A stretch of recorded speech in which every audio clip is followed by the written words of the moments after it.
नमस्कार, सुप्रभात आप सभी को सुप्रभात, राधे राधे। आज की कहानी है राजा निर्बंसिया। कल आप लोग कह रहे थे कि दो कहानियाँ बाकी है, एक है राजा निर्बंसिया, दूसरी है तीसरी कसम। तो आज हम देख लेते हैं राजा निर्बंसिया को। राजा निर्बंसिया जो कहानी है ये कमलेश्वर के दो कहानी संग्रहों में लगा है। पहली बात तो राजा निर्बंसिया खुद ही एक कहानी संग्रह था और इसके बाद का एक संग्रह आता है कस्बे का आदमी। कमलेश्वर ने इसकी भूमिका में स्पष्ट किया है कि राजा निर्बंसिया जब दूसरी बार आना था तब उनके पास समय नहीं मिल पा रहा था कि इसको निकाले, और उनके पास कहानियों का इतना स्टॉक हो चुका था कि जब कस्बे का आदमी संग्रह आता है उसी में राजा निर्बंसिया की जो कहानियाँ थी वो उन्होंने जोड़ दी। तो राजा निर्बंसिया की जो 7-8 कहानियाँ रहती हैं वो सब की सब कस्बे की आदमी में भी लगी हैं। तो अगर आपसे पूछा जाए कि राजा निर्बंसिया किन दो संग्रहों में है, तो राजा निर्बंसिया में भी है, कस्बे का आदमी में भी है। दोनों संग्रहों की भूमिका पर मैं आपको एक अलग से वीडियो दूंगा, अभी वो इसके साथ नहीं अटैच है क्योंकि कहानी बड़ी है। तो अभी हम सिर्फ कहानी को देखेंगे, कहानी से जुड़े जो भी आपके सामने प्रश्न आएंगे छोटे बड़े उनको देखेंगे, ठीक है। तो चलिए कहानी को शुरू करते हैं, राजा निर्बंसिया कहानी। दूसरी चीज़ आपको क्या याद रखना है, इसमें कथा जो है दो कहानियाँ इसमें चलेंगी। कहानी में दो कहानियाँ चलेंगी। एक रहेगी कहानी के प्रमुख पात्र जगपति की, किसकी? जगपति की, जिसमें जगपति रहेगा, बच्चन सिंह रहेंगे और जगपति की पत्नी चंदा रहेगी, ठीक है। दूसरी तरफ जो आपकी कहानी चलेगी राजा की चलेगी। उस पौराणिक कहानी के माध्यम से आज की लौकिक जीवन का यथार्थ जो है सामने लाने का प्रयास इस कहानी में आपको किया गया है कि पहले पुराणों में किस तरह का जीवन था और आज वर्तमान में किस तरह का जीवन बन चुका है, ठीक है। अब कहानी को हम देखते हैं, उसके माध्यम से मैं उम्मीद करता हूँ कि आप समझ पाएंगे कि ये कहानी आपसे कहती क्या है।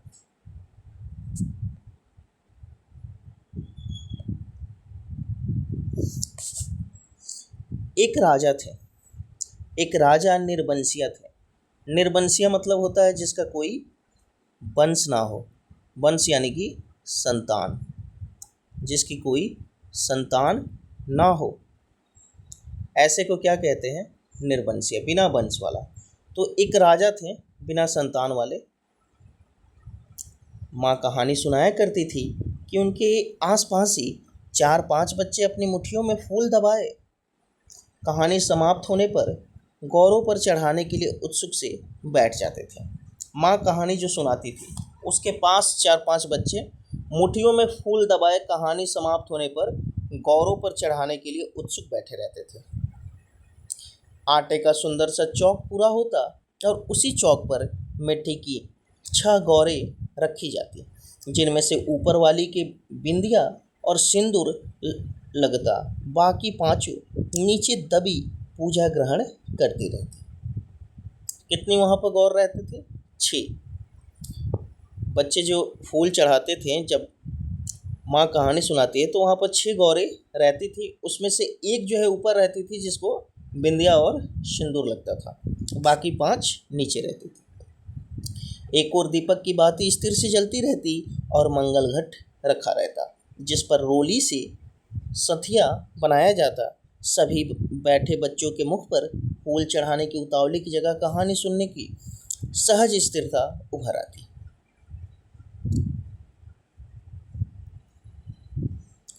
एक राजा निर्बंसिया थे, माँ सुनाया करती थी, उनके राज्य में बड़ी खुशहाली थी।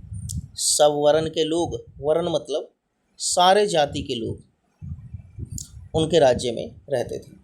माँ कहानी सुनाया करती थी, उनके राज्य में बड़ी खुशहाली थी। सब वर्ण के लोग अपना अपना काम काज देखते थे, कोई दुखी नहीं दिखाई पड़ता था। राजा की एक लक्ष्मी सी रानी थी, चंद्रमा सी सुंदर और राजा को बहुत प्यारी। राजा राजकाज देखते और सुख से रानी के महल में रहते थे। मेरे सामने मेरे ख्यालों का राजा था राजा जगपति। मेरे सामने किसके? कहानीकार के सामने इनके ख्यालों का राजा है जगपति। जब जगपति से मेरे दांत काटी दोस्ती थी। दोनों मिडिल स्कूल में पढ़ने जाते हैं। दोनों एक से घर के थे, इसीलिए बराबर की निकली थी। मैं मैट्रिक पास करके स्कूल से नौकर हो गया और जगपति कस्बे के ही वकील के यहाँ मुहर्रिर, एक अर्दली कहिए या फिर एक कर्मचारी कह लीजिए, वकील के यहाँ जगपति जो है मुहर्रिर हो जाता है। जिस साल जगपति मुहर्रिर हुआ उसी वर्ष पास के गांव में उसकी शादी हुई। तो इसका वकील के पास काम करने जाना और इसकी शादी दोनों एक ही साल होती है। पर ऐसी हुई कि लोगों ने तमाशा बना देना चाहा। लड़की वालों का कुछ विश्वास था कि शादी के बाद लड़की की विदा नहीं होगी, ब्याह हो जाएगा और सातवीं भंवर तब पड़ेगी जब पहली विदा की शायत होगी और तभी लड़की अपनी ससुराल जाएगी। मतलब फेरे तो पड़ेंगे लेकिन 6 फेरे पड़ेंगे और 7वां जो इनका था लड़की वालों का कि तब होगा जब इसका विदा करने का समय आएगा।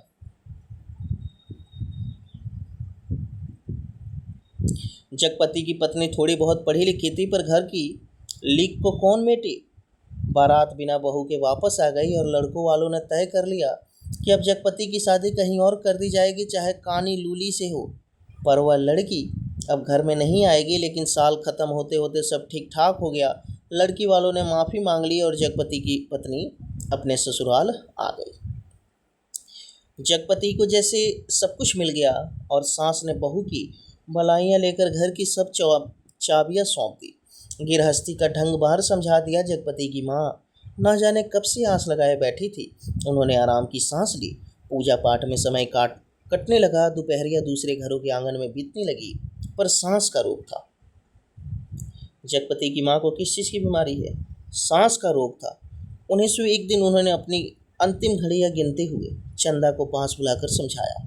क्या समझाती है कि बेटा, जगपति बड़े लाड प्यार का पला है। जब से तुम्हारे ससुर नहीं रहे तब से इसके छोटे छोटे हट को पूरा करती रही हूँ। अब तुम ध्यान रखना। फिर रुककर उन्होंने कहा, फिर रुककर क्या कहती हैं? जगपति किसी लायक हुआ है तो रिश्तेदारों की आंखों में करकने लगा है। तुम्हारे बाप ने ब्याह के वक्त नादानी की जो तुम्हें विदा नहीं किया। मेरे दुश्मन देवर जेठों को मौका मिल गया, तुम्हार खड़ा कर दिया कि अब विदा करवाना नाक कटवाना है। जगपति का ब्याह क्या हुआ? इन लोगों की छाती पर सांप लौट गया। सोचा घर की इज्जत रखने की आड़ लेकर रंग में भंग कर दें। अब बेटा, इस घर की लाज तुम्हारी लाज है। आज को तुम्हारे ससुर होती तो भला कहते कहते माँ की आंखों में आंसू आ गए और वे जगपति की देखभाल उसे सौंप कर सदा के लिए मौन हो गई थी। तो जगपति की माँ को सांस की बीमारी रहती है और अपने अंतिम समय में वो चंदा को कुछ हिदायतें दे रहे हैं। क्या? कि कैसे रिश्तेदार इनके पीछे पड़े हैं और किस तरह से शादी के समय की जो घटना घटी थी उसको इन लोगों ने मुद्दा बनाया था और इनको कहती है कि बड़े लाड प्यार से ये पला है। तो अब आगे तुम ध्यान रखना जगपति की और इस घर की लाज की, इस घर की इज्जत की कह लीजिए। ठीक है। एक अरमान उसके साथ ही चला गया कि जगपति की संतान को 4 बरस इंतजार करने के बाद भी वो गोद में ना खिला पाए। यानी जगपति की शादी के कितने साल हो गए हैं? 4 वर्ष। और 4 वर्ष बाद उनकी माँ का जो है, जगपति की माँ का जो है देहांत हो रहा है। लेकिन अभी तक जगपति क्या है? पिता नहीं बन पाया। और चंदा ने मन में सब्र कर लिया, यही सोचकर कि कुल देवता का अंश तो उसे जीवन भर पूजने को मिल गया था। घर में चारों तरफ जैसे उदारता बिखरी रहती, अपनापा बरसता रहता। उसे लगता जैसे घर की अंधेरी एकांत कोठरियों में यह शांत शीतलता है जो उसे भरमा लेती है। घर की सब कुंडियों की खनक उसके कानों में बस गई थी। हर दरवाजे की चरमराहट पहचान बन गई थी। एक रोज राजा आखेट को गए। माँ सुनाती थी, राजा आखेट को जाते थे तो 7वें रोज जरूर महल में लौट आते थे। याद करने वाली बात। अब दूसरी कथा फिर आ रही है। जगपति का विवाह हो चुका है, जगपति की माँ गुजर चुकी है। अब फिर से राजा वाली बात शुरू हो रही है। पहले हमने क्या देखा था कि राजा के राज्य में सब कुछ अच्छा चल रहा था, राजा अपने काम को करते थे, रानी के साथ रहते थे। अब देखिए राजा आखेट, वन में शिकार करने वाला आखेट, और जब भी वहाँ जाते थे ना 7वें दिन जो है राजा लौट करके आपका चला आता था। लेकिन जब 7वें दिन नहीं आया, रानी को बड़ी चिंता हुई। रानी एक मंत्री को साथ लेकर खोज में निकली और इसी बीच जगपति की रिश्तेदारी की एक शादी में जाना पड़ा। उसके दूर के रिश्ते के भाई दयाराम की शादी थी। किसकी शादी में अब जगपति जाता है? पहले कथा हो गई, वन में वो रह गए राजा, रानी खोज में गई है, उसे इन्होंने यहीं पर समाप्त कर दिया। अब आगे बता रहे हैं कि इसी बीच क्या हो रहा है कि जगपति जो है अपने एक रिश्तेदार की शादी में जाता है और वो रिश्तेदार है भाई दयाराम। कहा गया था कि 10वें दिन जरूर वापस आ जाएगा, पर छठे दिन ही खबर मिली कि बारात घर लौटने पर दयाराम के घर डाका पड़ गया। किसी मुखबिर ने सारी खबरें पहुंचा दी थी कि लड़की वालों ने दयाराम का घर सोने चांदी से पाट दिया है। आखिर पुश्तैनी जमींदार की इकलौती लड़की थी। घर आए मेहमान लगभग विदा हो चुके थे। दूसरे रोज जगपति भी चलने वाला था, पर उसी रात डाका पड़ा। जवान आदमी भला खून मानता है। डाके वालों ने जब बंदूकें चलाई तो सबकी खिग्गी बंद गई, पर जगपति और दयाराम ने छाती ठोक कर लाठियां उठा ली। घर में कोहराम मच गया, फिर सन्नाटा छा गया। ठीक है, तो दयाराम की शादी में क्या होता है, डाका पड़ने डाकू आ जाते हैं। और दूसरी चीज़ कि राजा जो है 7 दिन पर कहने के लिए गए थे और 7 दिन बाद भी नहीं लौटते हैं, लेकिन जगपति 10 दिन कह के गया था, लेकिन छठे दिन ही जगपति की खबर आ गई है।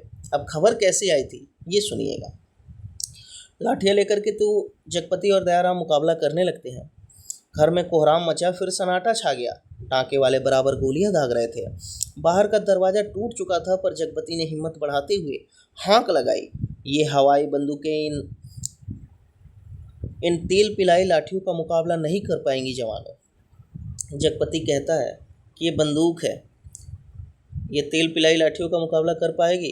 कभी नहीं कर पाएगी। जितनी देर में आप एक लाठी चलाइएगा तब तक बंदूक कितनी गोलियां बरसा देगा।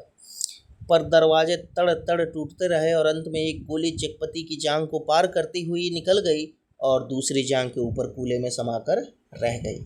इसी बीच क्या होता है, जगपति को 2 गोलियां लग गई हैं। एक कहाँ लगी है, एक उसके जांघ को पार करके चली गई है और दूसरी जो है जांघ के ऊपर कूल्हे में समा करके रह गई। चंदा रोती कलपती और मनौतियाँ मानती हुई जब वहां पहुंची तो जगपति अस्पताल में था। दयाराम के थोड़ी चोट आई थी, उसे अस्पताल से छुट्टी मिल गई थी। जगपति की देखभाल के लिए वहीं अस्पताल में मरीजों के रिश्तेदार के लिए जो कोठरियां बनी थी उन्हीं में चंदा को रुकना पड़ा। कस्बे के अस्पताल से दयाराम का गांव 4 कोस पड़ता था। दूसरे तीसरे वहां से आदमी आते जाते रहते, जिस सामान की जरूरत होती पहुंचा जाते।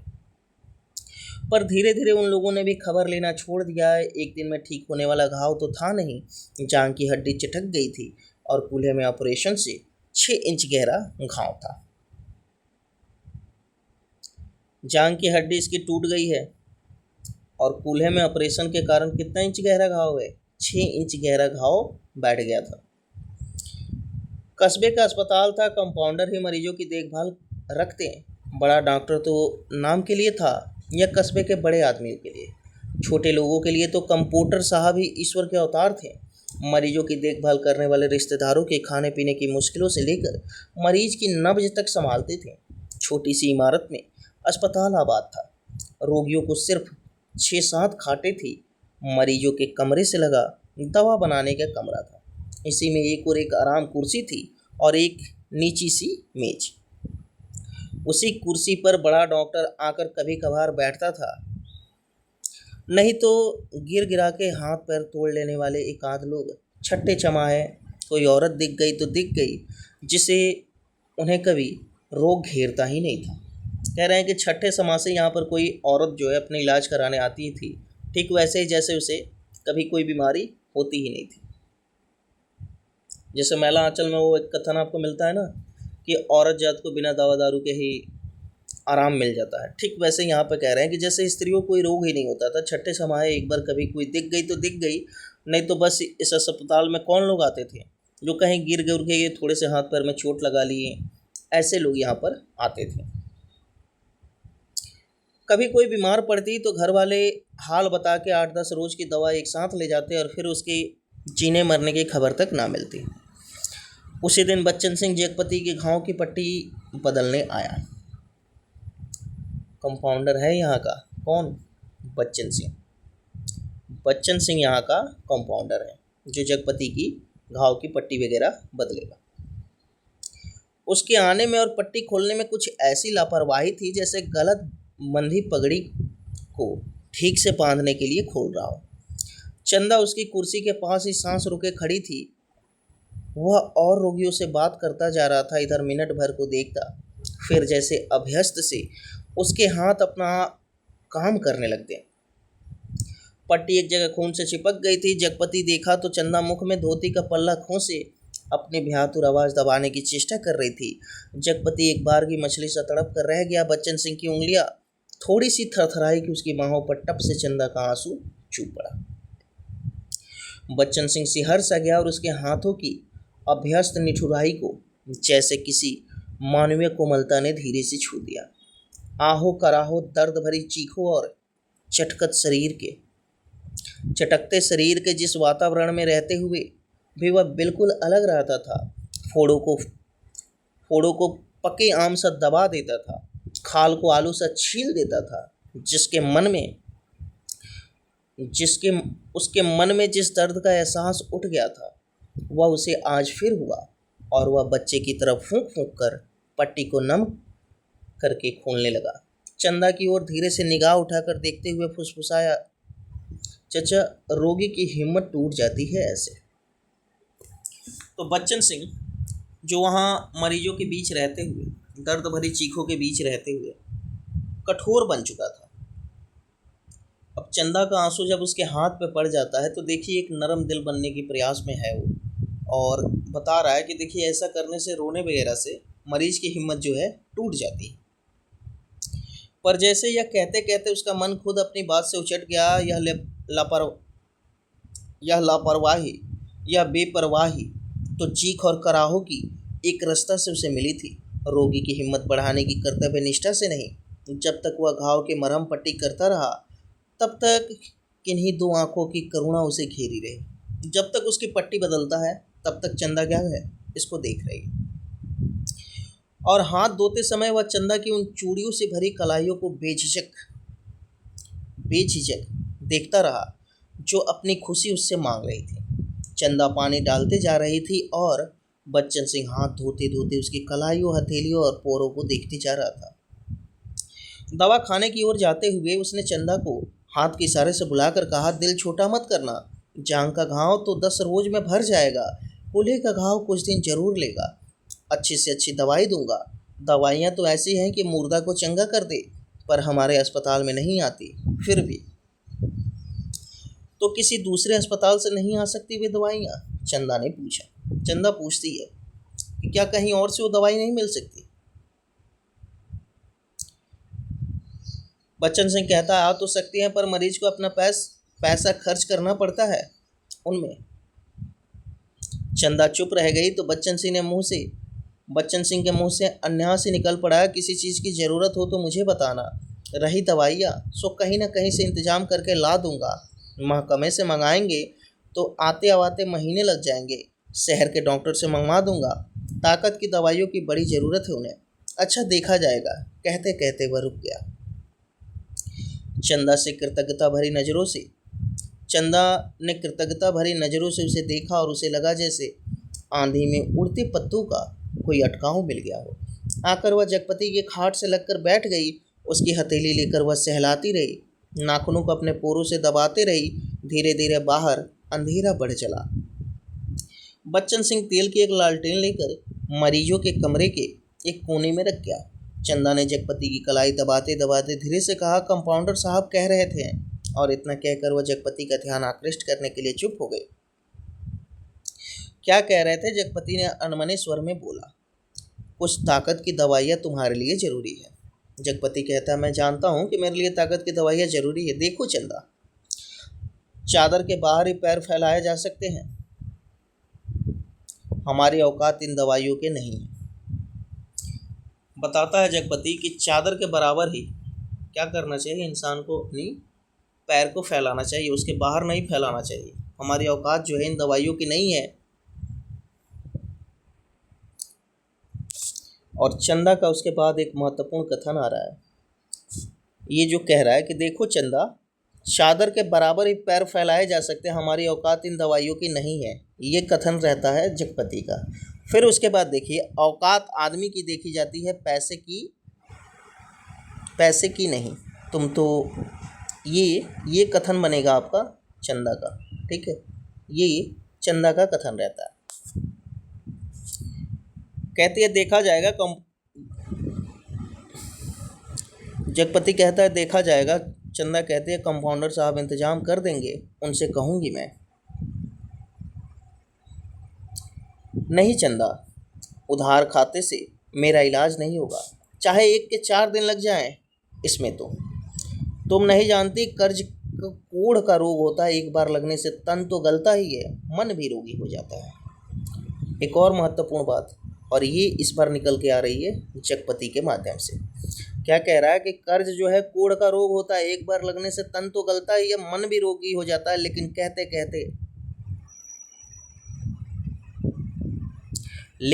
उसके बाद जवाब देने को आती है चंदा, लेकिन रुक जाती है। देखिए, लेकिन सिर्फ बोलती है, उसके बाद डॉट डॉट है, और कहते कहते वह रुक गई। जगपति अपनी बात की टेक रखने के लिए दूसरी ओर मुंह घुमाकर लेटा रहा। थोड़ा सा होता है ना, बाबू सोना जैसे फूलते हैं, तो वैसे अपनी बात की टेक मतलब अपने बात का मान रखने के लिए दूसरी तरफ मुंह करके लेट जाता है। और तीसरे रोज जगपति के सिराहा ने कई ताकत की दवाइयाँ रखी थी, और चंदा की ठहरने वाली कोठरी में उसके लेटने के लिए खाट भी पहुंच गई थी। तो बच्चन सिंह ने देखिए अपना व्यवस्था जो है जमाना शुरू कर दिया है, और उसके तहत उसने क्या किया है, तो इसकी दवाई भी आ गई है, और चंदा जो इसके साथ रहती थी उसके लिए एक खाट भी उसने अरेंज करा दिया है। चंदा जब आई तो जगपति के चेहरे पर मानसिक पीड़ा की असंख्य रेखाएं उभरी थी, जैसे वह अपनी बीमारी से लड़ने के अलावा स्वयं अपनी आत्मा से भी लड़ रहा हो, चंदा की नादानी और स्नेह से भी उलझ रहा हो, और सबसे ऊपर सहायता करने वाली की दया से जूझ रहा हो।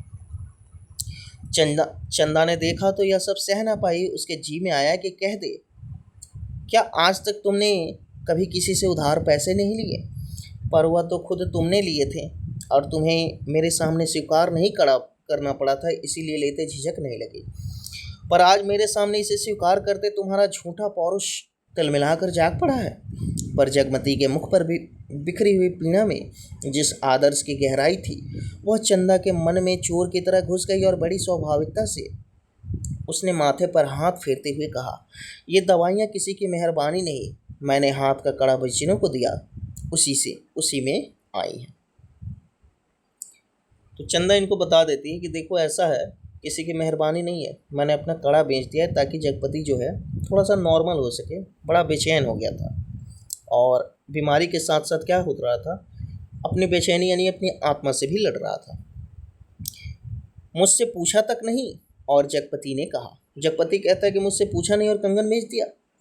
जैसे खुद मन की कमजोरी को दबा गया। कड़ा बेचने से तो अच्छा था कि बच्चन सिंह की दया ही ओढ़ ली जाती, और उसे हल्का सा पछतावा बैठा कि नाहक वह रो में बड़ी बड़ी बातें कह जाता है, ज्ञानियों की तरह सीख दे देता है। तो अब इसके मन में आ रहा है कि बेकार इसने कड़ा बेच दिया, बच्चन सिंह की दया ही ओढ़ ली होती, मतलब बच्चन सिंह की कृपा ही ले लिया होता तो सही रहता। हालांकि अभी कड़ा बिके नहीं है, आगे अभी देखिए इसके रूप बदलेंगे। और जब चंदा अंधेरा होते उठकर अपनी कोठरी में सोने के लिए जाने को हुई, तो कहते कहते यह बात दबा गई कि बच्चन सिंह ने उसके लिए खाट का इंतजाम भी कर दिया है। कमरे से निकली तो सीधी कोठरी में गई, और हाथ का कड़ा लेकर सीधे दवाखाने की ओर चली गई, जहां बच्चन सिंह अकेला डॉक्टर की कुर्सी पर आराम से टांगे फैलाए लैंप की पीली रोशनी में लेटा था। जगपति का व्यवहार चंदा को लग गया था, और यह भी कि वह क्यों बच्चन सिंह का एहसान अभी से लाद ले। पति के लिए जेवर की कितनी औकात है। वह बेधड़क से दवाखाने में घुस गई। दिन की पहचान के कारण उसे कमरे की मेज, कुर्सी और दवाइयों की अलमारी की स्थिति का अनुमान था। वैसे कमरा अंधेरा ही पड़ा था, क्योंकि लैंप की रोशनी केवल अपने वृत्त से अधिक प्रकाशमान होकर कोनों के अंधेरों को और भी घनीभूत कर रही थी। बच्चन सिंह ने चंदा को घुसते ही पहचान लिया। वो उठकर खड़ा हो गया। चंदा ने भीतर कदम तो रख दिया, पर सहसा सहम गई, जैसे वह किसी अंधेरे कुएं में अपने आप कूद पड़ी हो। ऐसा कुआं जो निरंतर पतला होता गया है और जिसमें पानी की गहराई पाताल की परतों तक चली गई है, जिसमें पड़कर वह नीचे धंसती चली जा रही हो। नीचे अंधेरा, एकांत, घुटन पाप। बच्चन सिंह अवाक ताकता रह गया और चंदा ऐसे वापस लौट पड़ी जैसे किसी काले पिशाच के पंजों से मुक्ति मिली हो। बच्चन सिंह के सामने क्षण भर में सारी परिस्थिति कौंध गई और उसने वहीं से बहुत संयत आवाज में, जबान को दबाते हुए जैसे वायु में स्पष्ट ध्वनित कर दिया, चंदा। वह आज वह आवाज इतनी बे आवाज थी और निरर्थक होते हुए भी इतनी सार्थक थी कि उस खामोशी में अर्थ भर गया। चंदा रुक गई। बच्चन सिंह उसके पास जाकर रुक गया। सामने का घना पेड़ स्तब्ध खड़ा था। उसकी काली परछाई की परिधि जैसे एक बार फैलकर उन्हें अपने वृत्त में समेट लेती और दूसरे ही क्षण मुक्त कर देती। दवा खाने का लैंप सहसा भभक कर रुक गया और मरीजों के कमरे से एक कराह की आवाज दूर मैदान को छू तक जाकर डूब गई। चंदा ने वैसे ही नीचे ताकते हुए अपने को संयत करते हुए कहा, यह कड़ा तुम्हें देने आई थी, तो वापस क्यों चली जा रही हो? चंदा चुप। और दो क्षण रुककर उसने अपने हाथों का सोने का कड़ा धीरे से उसकी ओर बढ़ा दिया, जैसे देने का साहस न होते हुए भी यह काम आवश्यक था। बच्चन सिंह ने उसकी सारी काया को एक बार देखते हुए अपनी आंखें उसके सिर पर जमा दी। उसके ऊपर पड़े कपड़े के पार नरम चिकनाई से भरे लंबे लंबे बाल थे, जिनकी भाप से महक फैलती जा रही थी। वह धीरे से बोला, लाओ। चंदा ने कड़ा उसकी ओर बढ़ा दिया। कड़ा हाथ में लेकर वह बोला, सुनो। चंदा ने प्रश्न भरी नज़र उसकी ओर उठा दी। उनमें झांकते हुए अपने हाथ से उसकी कलाई पकड़ते हुए उसने वो कड़ा हुआ उसके कलाई में पहना दिया।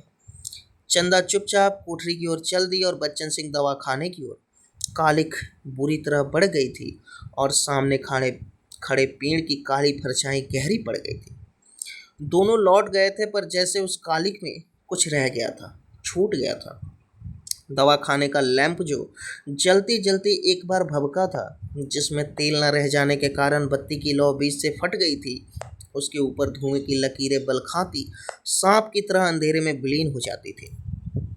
ठीक वैसे ही चंपा, जैसे शुरुआत में इन्होंने बताया ना कि वो बच्चन के पास जाती है तो एक तरह से अंधेरा कुआं के समान हो है, तो अब उस कुएं में वो जा चुकी है और कंगन को लेकर के वो उसके हाथ में पहना देता है और चंदा की तरफ से जो है किसी भी तरह का कोई विरोध नहीं है। चंदा की तरफ से किसी भी तरह का कोई विरोध नहीं है और इस तरह की चीज़ें जो होती हैं यही किसी न किसी शुरुआत के तौर पर देखी जा सकती हैं। और ये शुरुआत ही है जिसको लेखक ने यहाँ पर एक अंधेरे काले गूफे में जाना बताया है, कुएं में जाना बताया है, जो आगे चल कर के और ही पतला होता जा रहा है। सुबह जब चंदा जगपति के पास पहुंची और बिस्तर ठीक करने लगी तो जगपति को लगा कि चंदा बहुत उदास थी। क्षण क्षण में चंदा के मुख पर अनगिनत भाव आ जा रहे थे, जिनमें असमंजस था, पीड़ा थी और निरहता थी। कोई अदृश्य पाप कर चुकने के बाद हृदय की गहराई से किए गए पश्चाताप जैसी धूमिल चमक। रानी मंत्री के साथ जब निराश होकर लौटी तो देखिए चंदा अगले सुबह एक निराशा भाव में रहती है और उसके पहले दिन कड़ा देते समय जो घटा था, शायद उसके असमंजस और पीड़ा में चंदा चल रही थी। तभी जो है आपकी पहली कहानी राजा वाली शुरू होती कि रानी मंत्री के साथ जब निराश होकर लौटी तो क्या देखती है कि राजा महल में उपस्थित थे। उनकी खुशी का ठिकाना ना रहा। माँ सुनाया करती थी, पर राजा को रानी का इस तरह मंत्री के साथ जाना अच्छा नहीं लगा। रानी ने राजा को समझाया कि वह तो केवल राजा के प्रति अटूट प्रेम के कारण अपने को ना रोक सकी। राजा रानी एक दूसरे को बहुत चाहते थे। दोनों के दिलों में एक बात सूल सी गढ़ती रहती कि उनकी कोई संतान न थी। राजवंश का दीपक बुझने जा रहा था। संतान के अभाव में उनका लोक प्रलोक बिगड़ता जा रहा था और कुल की मर्यादा नष्ट होने की शंका बढ़ती जा रही थी। तो देखिए, ये भी एक प्रेम था। राजा को इस बात की चिंता नहीं है कि मेरे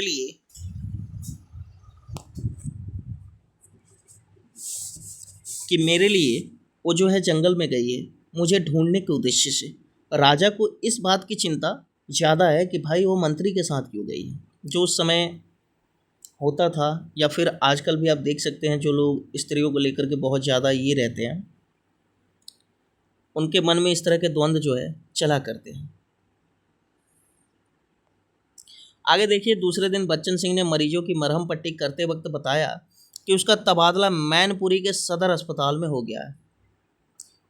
मैनपुरी के सदर अस्पताल, मैनपुरी जहाँ कमलेश्वर का घर बताया जाता है, वहीं के एक सदर अस्पताल में हो गया। अब यहाँ से हो जाएगा और वह परसों यहाँ से चला जाएगा। जगपति ने सुना तो उसे भला ही लगा, आए दिन रोग घेरे रहते हैं। बच्चन सिंह उसके शहर के अस्पताल में पहुंचा जा रहा है तो कुछ मदद मिलती ही रहेगी, आखिर वह ठीक तो होगा ही, और फिर मैनपुरी के सिवा कहाँ जाएगा।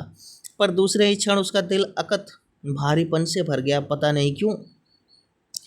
चंदा के अस्तित्व का ध्यान आते ही उस सूचना में कुछ ऐसे नुकीले कांटे दिखाई देने लगे जो उसके शरीर में किसी भी समय चुभ सकते थे। अब जगपति को भी चिंता जो है हो रही है। किस लिए? चंदा को लेकर के हो रही है। जिस तरह से राजा सोच रहा था कि ये मंत्री के साथ कैसे गई, उसी तरह से अब जगपति ये सोच रहा है कि बच्चन सिंह अगर वहाँ चला गया तो जरा सा बेखबर होने पर बीत सकते थे, और तब उसके सामने आदमी के अधिकार की लक्ष्मण रेखाएं धुएं की लकीर की तरह कांप कर मिटने लगे और मन में छुपे संदेह के राक्षस बाना बदल योगी के रूप में घूमने लगे। और 15-20 रोज बाद जब जगपति की हालत सुधर गई तो चंदा उसे लेकर घर लौट आई। जगपति चलने फिरने लायक हो गया था। घर का ताला जब खोला तब रात झुक आई थी, और फिर उनकी गली में तो शाम से ही अंधेरा झरना शुरू हो जाता था। पर गली में आते ही उन्हें लगा कि जैसे कि बनवास काट कर राजधानी लौटे हों। नुक्कड़ पर ही जमुना सुनार की कोठी, नुक्कड़ पर क्या है, जमुना सुनार की कोठरी में, तो एक गौड़ पात्र के तौर पर इसको आप ले सकते हैं, जमुना सुनार। सुरही फींक रही थी, जिसके दराजदार दरवाजों से लालटेन की रोशनी की लकीरें झांक रही थी, और कच्ची तंबाकू का धुआं उधी गली के मुहान पर बुरी तरह भर आया था। सामने ही मुंशी जी अपनी जिंगला खटिया के गड्ढे में कुप्पी के मध्यम प्रकाश में खसरा खतौनी बिछाए मिजान लगाने में मशगूल थे। जब जगपति के घर का दरवाजा खटका तो अंधेरे में उसकी चाची ने अपनी जंगले से देखा और वहीं से बैठे बैठे अपने घर के भीतर ऐलान कर दिया, राजा निर्बंसिया अस्पताल से लौट आए हैं, कुलमा भी आई है। तो इनकी पत्नी को पहले इन्होंने कुलमा का संबोधन दे रखा था, इसकी चाची, जो लोग इसके विवाह के समय जलते थे, और राजा निर्बंसिया इनको संबोधित करती है जगपति को, इसकी चाची। ये शब्द सुनकर घर के अंधेरे बरोठे में घुसते ही जगपति हाँफ कर बैठ गया। झुझलाकर चंदा से बोला, अंधेरे में क्या मेरे हाथ पैर तुड़वाओगी? भीतर जाकर लालटेन जला लो ना। तेल नहीं होगा इस वक्त, जरा ऐसे ही काम। चंदा कहती है कि शायद उसमें तेल नहीं होगा इस वक्त, क्या जरा ऐसे ही काम नहीं चल सकता? तुम्हारा कभी कुछ नहीं होगा, ना तेल ना। कहते कहते जगपति एकदम चुप हो गया। चंदा को लगा कि आज पहली बार जगपति ने उसके व्यर्थ मातृत्व पर इतनी गहरी चोट कर दी, जिसकी गहराई को उसने कभी कल्पना नहीं की थी। दोनों खामोश बिना एक बात किए अंदर चले गए। रात के बढ़ते सन्नाटे में दोनों के सामने दो बातें थीं। जगपति के कानों में जैसे कोई व्यंग से कह रहा था, राजा निर्बंसिया अस्पताल से आ गए, और चंदा के दिल में यह बात चुभ रही थी, तुम्हारे कभी कुछ नहीं होगा।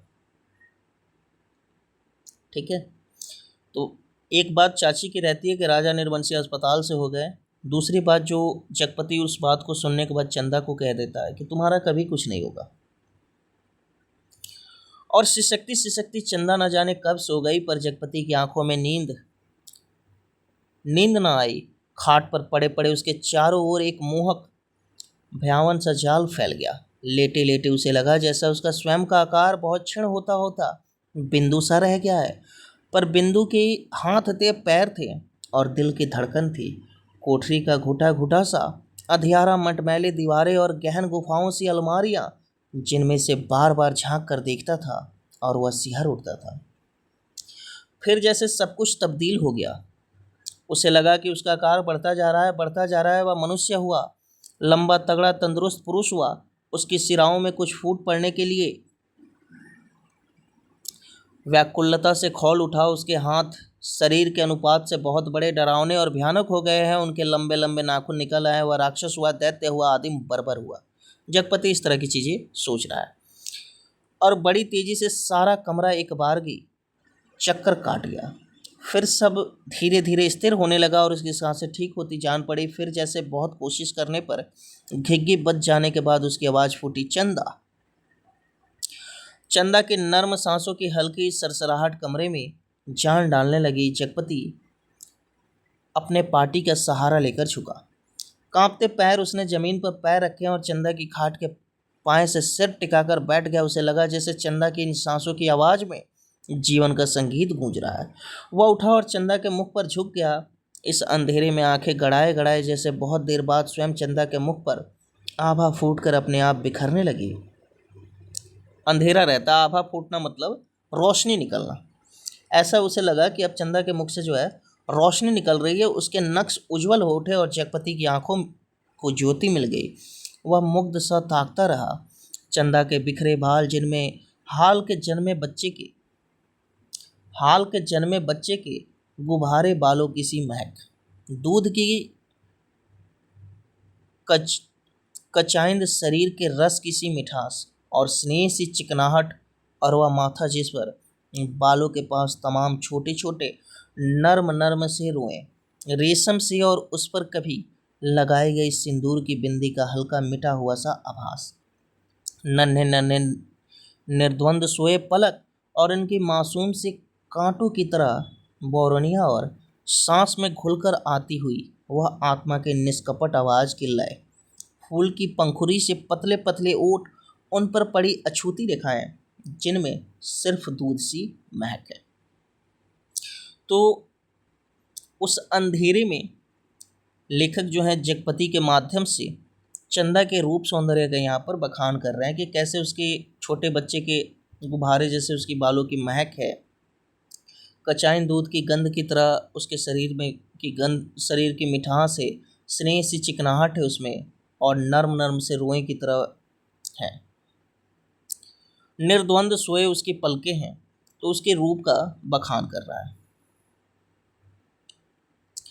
उसकी आंखों के सामने ममता सी छा गई, केवल ममता, और उसके मुख से अस्फुट शब्द निकल गया, बच्ची। डरते डरते उसके बालों की एक लट को बड़े जतन से उसने हथेली पर रखा और उंगली से उस पर जैसे लकीरें खींचने लगा। उसे लगा जैसे कोई शिशु उसके अंक में आने के लिए छटपटा कर निराश होकर सो गया हो। उसने दोनों हथेलियों को पसार कर उसके सिर को अपनी सीमा में भर लेना चाहा कि कोई कठोर चीज उसकी उंगलियों से टकराई। वह जैसे होश में आया। बड़े सहारे से उसने चंदा के सिर के नीचे टटोला। एक रुमाल में बंधा हुआ उसके हाथ में आ गया। अपने को संयत करता हुआ वह वहीं जमीन पर बैठ गया। उसी अंधेरे में उस रुमाल को खोला तो जैसे सांप सूंघ गया। चंदा के हाथों के दोनों सोने के कड़े उसमें लिपटे थे और तब उसके सामने सृष्टि धीरे धीरे टुकड़े टुकड़े होकर बिखरने लगी। ये कड़े तो चंदा बेचकर उसका इलाज करा रही थी। वे सब दवाइयाँ और ताकत के टॉनिक। उसने तो कहा था ये दवाइयाँ किसी की मेहरबानी नहीं, मैंने हाथ के कड़े बेचने को दिए थे। पर इसका गला बुरी तरह सूख गया, जबान ऐसे तालू से चिपक कर रह गई। उसने चाहा कि चंदा को झकझोर कर उठाए, पर शरीर की शक्ति बह सी गई थी, रक्त पानी हो गया था। तो जो झूठ रहता है उस पर से देखिए पर्दा उठ रहा है। इसको कहा गया था कि कड़ा बेच करके दवाई कराई जा रही है, लेकिन अब ये कड़ा देख लेता है। तो इसके मन में जो संशय चल रहा था चंदा को लेकर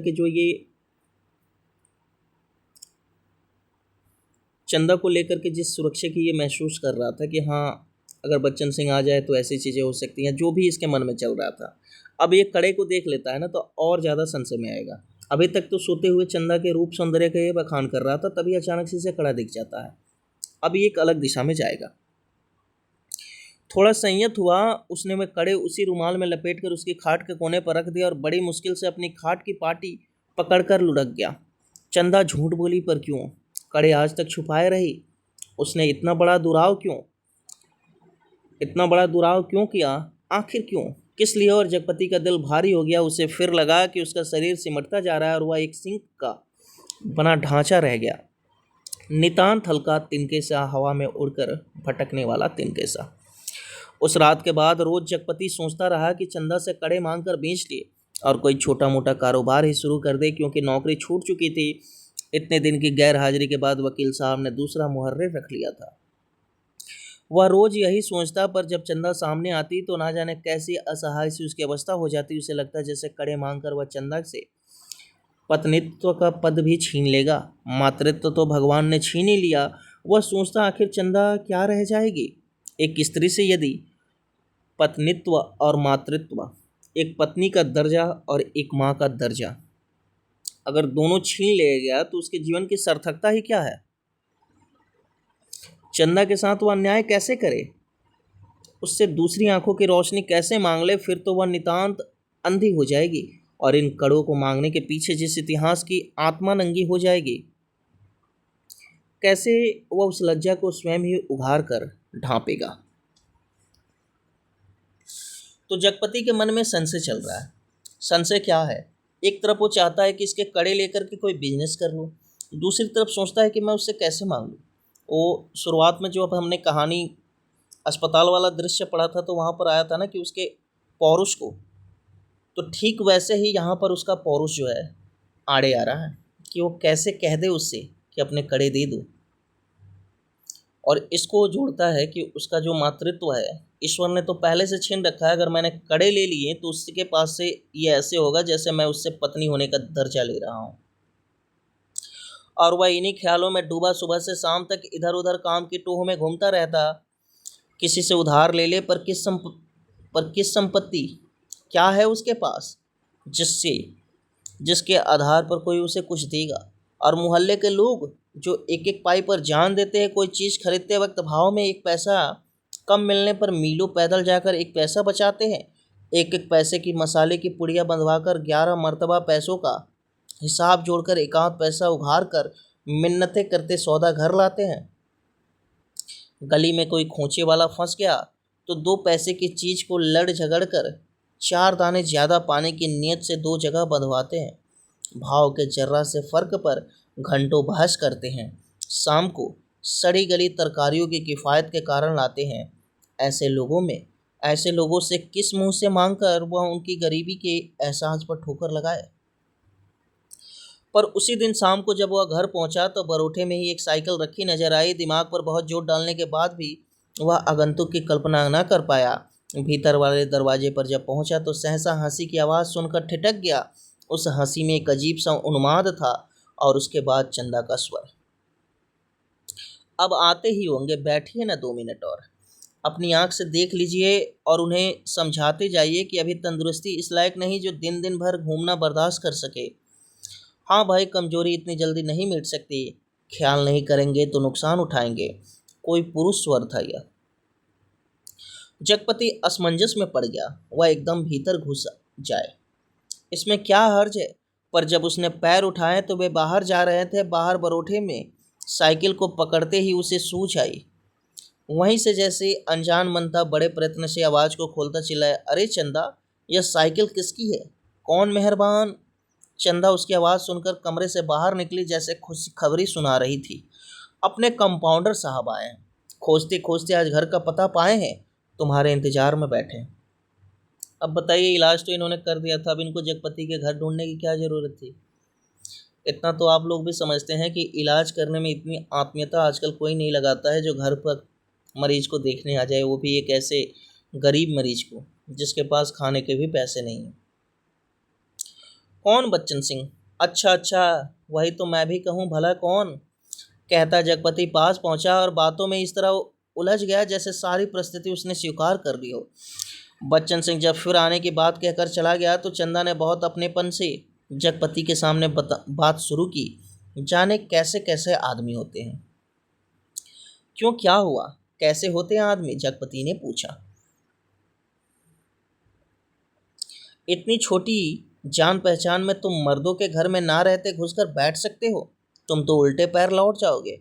चंदा कहकर जगपति के मुख पर कुछ इच्छित प्रतिक्रिया देख सकने के लिए गहरी निगाहों से ताकने लगे। तो चंदा इनका जो है मन जो है टटोलना चाहती है, किनका?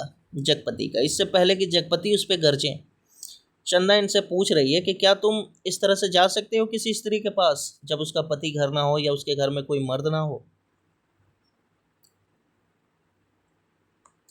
जगपति ने चंदा की ओर ऐसे देखा जैसे यह बात भी कहने की या पूछने की है। फिर बोला, बच्चन सिंह अपनी तरह का आदमी है, अपनी तरह का अकेला। कौन कह रहा है? जगपति। कि बच्चन सिंह अपनी तरह का आदमी है, बिल्कुल अपनी तरह का अकेला। कहते कहते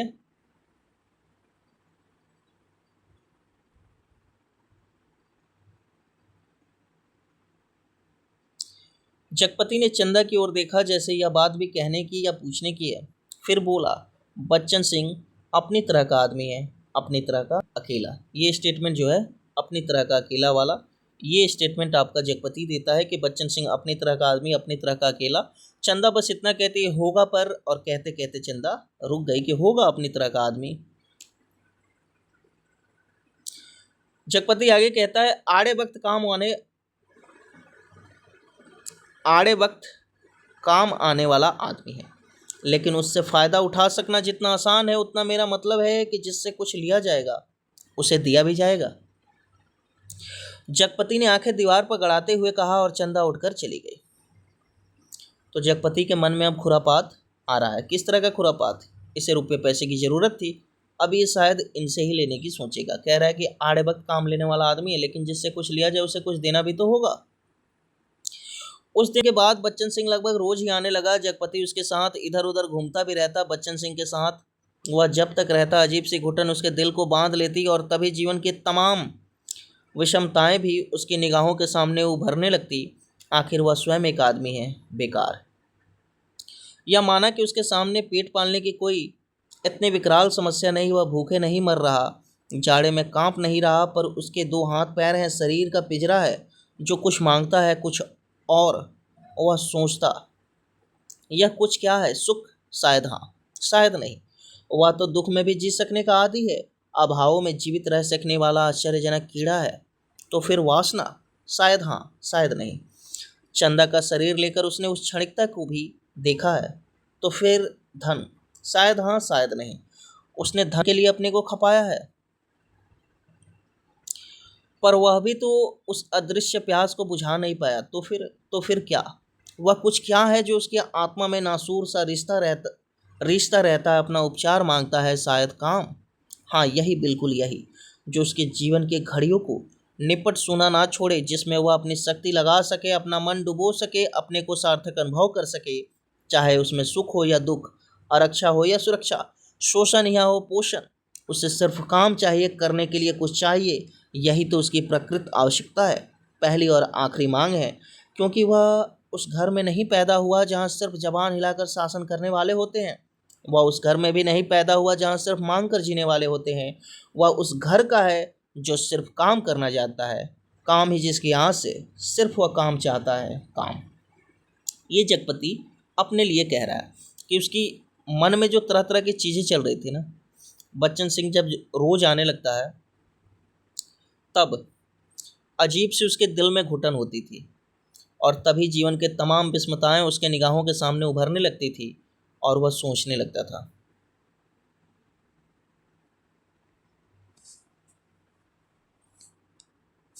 ठीक है, तो कहता है कि वह उस घर का है जो सिर्फ काम करना जानता है, काम ही जिसकी आस है, सिर्फ वह काम चाहता है, काम। और एक दिन उसकी काम धाम की समस्या भी हल हो गई।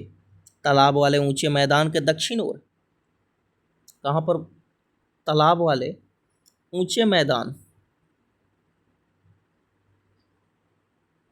तालाब वाले ऊंचे मैदान के दक्षिण ओर जो है जगपति की लकड़ी की टाल खुल गई। तो वकील के पास रहने के बाद दूसरा काम जो इसने शुरू किया है वो लकड़ी का टाल खोलना। बोर्ड तक टंग गया, ताल की जमीन पर लक्ष्मी पूजन भी हो गया और हवन भी हुआ। लकड़ी की कोई कमी नहीं थी। गांव से आने वाली गाड़ियों को इस कारोबार में पैरे हुए आदमियों की मदद से मोल तोल करवा के वहाँ गिरवा दिया गया। गांठें एक ओर रखी गई, चैलों का चट्ठा किराने से लग गया। और गुद्दे चीरने के लिए डाल दिए गए। दो तीन दो तीन गाड़ियों का सौदा करके टाल चालू कर दी गई। भविष्य में स्वयं पेड़ खरीद कर काटने का तय किया गया। बड़ी बड़ी स्कीमें बनी कि किस तरह जलाने की लकड़ी से बढ़ाते बढ़ाते एक दिन इमारती लकड़ी की कोठी बनेगी, चीरने की नई मशीन लगेगी। कारोबार बढ़ जाने पर बच्चन सिंह भी नौकरी छोड़कर उसी में लग जाएगा और उसने महसूस किया काम में लग गया है। अब चौबीसों घंटे उसके सामने काम है, उसके समय का उपयोग है। दिन भर में वह 1 घंटे के लिए किसी का मित्र हो सकता है, कुछ देर के लिए वह पति हो सकता है, पर बाकी समय, दिन और रात के बाकी घंटे, उन घंटे के अभाव को सिर्फ उसका अपना काम ही भर सकता है। और अब वह कामदार था तो उसकी बेरोजगारी की समस्या अब हल हो गई है। देखिए क्या कह रहे हैं कि दिन भर वह घंटे के लिए किसी का मित्र हो सकता है, किसी का पति हो सकता है, लेकिन उसके पास जो अभाव रहता है वो पूरा हो गया है। अब वह कामदार हो चुका है। वह कामदार तो था, लेकिन जब टाल की उस ऊंची जमीन पर पड़े छप्पर के नीचे तख्त पर वह गल्ला रखकर बैठता, सामने लगे लकड़ियों के ढेर, कटे हुए पेड़ के तने, जड़ों को लुढ़का हुआ देखता, तो एक निरहता बरबस उसके दिल को बांधने लगती। उसे लगता है एक व्यर्थ पिशाच का शरीर टुकड़े टुकड़े करके उसके सामने डाल दिया गया है। फिर उन पर कुल्हाड़ी चलेगी और उनके रेसे रेसे अलग हो जाएंगे और तब इनकी ठठरियों को सुखाकर किसी पैसे वाले के हाथों तक पर तौलकर बेच दिया जाएगा। और तब उसकी निगाहें सामने खड़े तार पर अटक जाती, जिसके बड़े बड़े पत्तों पर सुर्ख गर्दन वाले गिद्धों पर फड़फड़ा कर देर तक खामोश बैठे रहते। ताड़ का काला गडेरेदार तना और उसके सामने ठहरी हुई वायु में निसहाय कांपती भारहीन नीम की पत्तियां चकराती झड़ती रहती। धूल भरी धरती पर लकड़ी की गाड़ियों के पहियों की पड़ी हुई लीक धुंधली सी चमक उठती और बगल वाले मूंगफली के बीज की एकरस खरखराती आवाज कानों में भरने लगती। बगल वाली कच्ची पगडंडी से कोई गुजरकर टीले के ढलान से तालाब की निचाई में उतर जाता, जिसके गदले पानी में कूड़ा तैरता रहता और सूअर कीचड़ में मुंह डालकर उस कूड़े को रौंदते रहते। दोपहर सिमटती और शाम की धुंध छाने लगती तो वह लालटेन जलाकर छप्पर के खंभे की कील में टांग देता और उसके थोड़े ही देर बाद अस्पताल वाली सड़क से बच्चन सिंह एक काले धब्बे की तरह आता दिखाई पड़ता। गहरे पड़ते अंधेरे में उसका आकार धीरे धीरे बढ़ता जाता और जगपति के सामने जब वो आकर खड़ा होता तो वह उसे बहुत विशाल सा लगने लगता, जिसके सामने उसे अपना अस्तित्व डूबता महसूस होता। एकांत बिक्री की बात होती और तब दोनों घर की ओर चल देते। घर पहुंचकर बच्चन सिंह कुछ देर जरूर रुकता, बैठता, इधर उधर की बातें करता। कभी मौका पड़ जाता तो जगपति और बच्चन सिंह की थाली भी साथ लग जाती। चंदा सामने बैठकर दोनों को खिलाती। बच्चन सिंह बोलता जाता, क्या तरकारी बनी, मसाला ऐसा पड़ा है कि उसकी भी बहार है और तरकारी का स्वाद भी ना मरा। होटलों में या तो मसाला ही मसाला रहेगा या सिर्फ तरकारी ही तरकारी। वाह वाह क्या बात है अंदाज की, पूरी भर भर के तारीफ करता। इसे ही कहते हैं मक्खन लगाना। और चंदा बीच बीच में टोक कर बोलती जाती, इन्हें तो जब तक दाल में प्याज का भुना घी ना मिले तब तक पेट ही ना भरता, या सिरका अगर इन्हें मिल जाए तो समझो सब कुछ मिल गया। पहले मुझे सिरका न जाने कैसे लगता था, पर अब ऐसा जवान पर चढ़ा है कि या इन्हें कागज से पतली रोटी पसंद ही नहीं आती। अब मुझसे कोई पतली रोटी बनाने को कहे तो बनती ही नहीं, आदत पड़ गई है और फिर मन ही नहीं करता। पर चंदा की आंखें बच्चन सिंह की थाली पर ही जमी रहती। रोटी निपटी तो रोटी परोस दी, दाल खत्म नहीं हुई तो भी एक चमचा और परोस दी, और जगपति सिर झुकाए खाता रहता। तो एक तरह से देखिए जगपति क्या है ना, उपेक्षित भावना से जो है ग्रसित हो रहा है अब, क्योंकि पति तो उसका रहता है जगपति, लेकिन मान जो है जगपति की कम होती जा रही है और बच्चन सिंह की बढ़ती जा रही है। सिर्फ एक गिलास पानी मांगता और चंदा चौंक कर पानी देने से पहले कहती, अरे तुमने तो कुछ लिया भी नहीं। कहते कहते वह पानी दे देती। इसको ज़बरदस्ती एक रोटी भी नहीं देती थी, दाल भी नहीं देती थी। और तब उसके दिल पर गहरी सी चोट लगती, ना जाने क्यों वह खामोशी की चोट उसे बड़ी पीड़ा दी जाती, पर वह अपने को समझा लेती। कोई मेहमान तो नहीं है, मांग सकते थे। भूख नहीं होगी। जगपति खाना खाकर टाल पर लेटने चला जाता है, क्योंकि अभी तक कोई चौकीदार नहीं मिला था। छप्पर के नीचे तख्त पर जब वह लेटता तो अन्याय से उसका दिल भर भर आता। पता नहीं कौन से दर्द एक दूसरे से मिलकर तरह तरह की टीस, चटखन और ऐंठन पैदा करने लगते हैं। कोई एक रग दुखती तो वह सहलाता भी। जब सभी नसें चटकती हो तो कहाँ कहाँ रहता राहत का अकेला हाथ सहलाए। लेटे लेटे उसकी निगाह ताड़ के उस ओर बनी पुख्ता कब्र पर जम जाती, जिसके सिरहाने कटीला बबूल का एकांकी पेड़ सूना सा खड़ा रहता। जिस कब्र पर एक एक पर्दानशीन औरत बड़े लिहाज में से आकर सवेरे बेला और चमेली के फूल चढ़ा जाती, घूम घूम कर उसके फेरे लेती और माथा टेक कर कुछ कदम उदास उदास से चलकर एकदम तेजी से मुड़कर बिशातियों के मोहल्ले में खो जाती। शाम होते फिर आती, एक दिया बराती और अगर की बत्तियां जलाती, फिर मुड़ते हुए ओढ़ने का पल्ला कंधों पर डालती तो दिए की लौ कांपती। कभी कांप कर बुझ जाती, पर उसके कदम बढ़ जाते, पहले धीमे थके उदास से और फिर तेज सधे सामान्य से, और वह फिर उसी मोहल्ले में खो जाती। और तब रात के तन्हाइयों में बबूल के कांटों के बीच उस साए साए करती ऊंचे नीचे मैदान में जैसे उस कब्र में कोई रूह निकलकर निपट अकेली भटकती रहती। तभी ताड़ पर बैठे सुर्ख गर्दन वाले गिद्ध मनहूस सी आवाज में किलबिला उठते और ताड़ के पत्ते भयानकता से खड़बड़ा उठते। जगपति का बदन कांप जाता और वह भटकती रूह जिंदा रह सकने के लिए जैसे कब्र की ईंटों में बबूल के साया तले दुबक जाता। जगपति अपने टांगों को पेट से भींचकर कंबल से मुंह छुपा औंधा लेट जाता। तड़के ही ठेके पर लगे लकड़हारे लकड़ी चीरने आ जाते। तब जगपति कंबल लपेटे घर की ओर चला जाता। राजा रोज सवेरे टहलने जाते थे। अब राजा की कहानी फिर से सुनिए। जगपति टाल पर सो रहा है। जगपति के घर की कहानी हमने देख लिया कि उसके लकड़ी का टाल खुल चुका है। बच्चन सिंह का उसके घर रोज आना जाना हो रहा है और रात के समय जगपति जो है वहाँ पहरे पर भी जा रहा है। अब देखिए, राजा रोज सवेरे टहलने जाते थे। माँ सुनाया करती थी कि एक दिन जैसे ही महल के बाहर निकल आए कि सड़क पर झाड़ू लगाने वाली मेहतारनी उन्हें देखते ही अपना झाड़ू पंजा पटक कर माथा पीटने लगे और कहने लगे, हाय राम, आज नारा राजा निर्बंसिया का मुंह देखा है। ना जाने रोटी भी नसीब होगी कि नहीं, ना जाने कौन सी विपत टूट पड़े। तो राजा को देख करके एक झाड़ू मारने वाली ऐसा कह देती है। राजा को इतना दुख हुआ कि उल्टे पैर महल को लौट गए। मंत्री को हुक्म दिया कि इस मेहतरनी का घर नाश से भर दे और सब राजसी वस्त्र उतार। राजा उसी क्षण जंगल की ओर चले गए। उसी रात रानी को सपना हुआ कि कल की रात तेरी मनोकामना पूरी होने वाली है। रानी बहुत पछता रही थी, पर फौरन ही रानी राजा को खोजती उसी सराय में पहुंच गई जहां वह टिके हुए थे।